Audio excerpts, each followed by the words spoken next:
لەم ڕۆژەدا ڕۆژی پیرۆزی ئاڵای کوردستان لە تەواوی کوردستانیان پیرۆزەکەم لە هەر شوێنێکی دنیا هەبن هەڵبەتە هەموو ساڵێک لە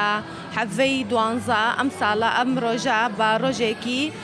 نیشتیمانی دانراوە بۆ یادکردنەوەی ئاڵای پیرۆزی کوردستان لە هەموو شار و شارۆچکەکانی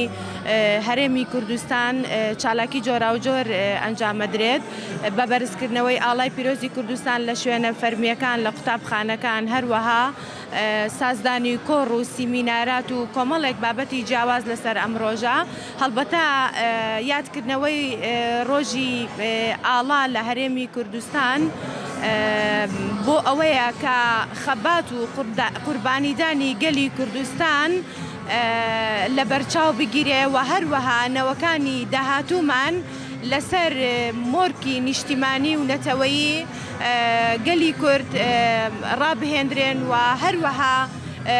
یادکردنەوەی ڕۆژی پیرۆزی ئاڵای کوردستان و بیرهێنانەوەیەکە بۆ هەر تاکێکی کورد بۆ ئەوەی کە بە هەر تاکێک بوترێکە ئاڵا شەرەفە ناسنامەیە و ڕەمزی نەتەوەی کوردە. بزانم ئاڵا لای تۆ چی دەگەێنێت بە تایبەتی ئاڵای کوردستان و هەموو ساڵە بەشداری دەکەی لە یادکردنەوەی ئاڵای کوردستاندا؟ وەک گوتم ئاڵا لە لای من هێمای شەرەفە، هێمای ناسنامەیە، هێمای نەتەوەیە و هێمای هەموو جوانیەکانی نیشتیمانە. ساڵە بەشداری دەکەی لە یادکردنەوەی ئاڵا؟ ساڵە بەشداریم کردو بە جلی جوانی کوردەواریەوە.